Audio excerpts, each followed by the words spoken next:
this seems like a silly question, but can you read, write, and understand the English language? All right. Ms. Whitehead, Mr. Zambon is representing you for this arraignment today. He will only be representing you for this hearing. We'll talk about what you're planning on doing for an attorney in a few minutes, okay? All right. So in this case, you are charged with 2 counts. Count 1 is homicide, felony murder. That alleges that you did while in the perpetration or attempted perpetration of child abuse in the 1st degree, murder one Ryleigh LaVon Hurley Whitehead. Maximum penalty for that is life without parole. And in count 2, you are charged with child abuse in the 1st degree. It alleges that you did knowingly or intentionally cause serious physical harm to a child. That also is punishable by up to life or any term of years. You're presumed innocent, and I understand you may not agree with these charges, but do you understand what you've been charged with and the maximum penalties? All right, I'm going to enter a not guilty plea on your behalf. Have you had an opportunity to discuss your rights with Mr. Zambon? Okay, do you have any question about your rights? No. And did you give Mr. Zambon permission to sign the advice of rights form on your behalf and send it over to our court? Yes, all right, one of those rights that you have is the right to be represented by an attorney.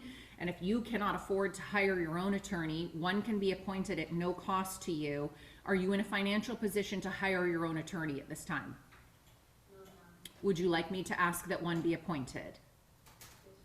All right, I will do that. Fill out the paperwork for that. Your case is going to be pending with Judge Jeffrey O'Hara. You've got 2 court dates coming up. Your first court date is a probable cause conference on December 10th. That'll be at 8:30 in the morning. And then the following Wednesday, December 17th, is your preliminary examination, and that is scheduled at 9:30 in the morning. An attorney should be in touch with you well before both of those court dates. Mr. Zambon, would you like to be heard? Yes, Your Honor. Please report. I did discuss this matter with Irene this morning, and I reviewed the pre-trial release report prepared by Court Services, which states that Ms. Whitehead is not eligible for bond based on the offense. I'm not sure I necessarily agree with that, but I would like to point out to the court that she's 27 years old, been in the Grand Rapids, Kent County area for the last 7 years. Otherwise, she's from Ionia. So her ties to the community are strong. She's been at the same address for about 4 months. She's been living there with her boyfriend.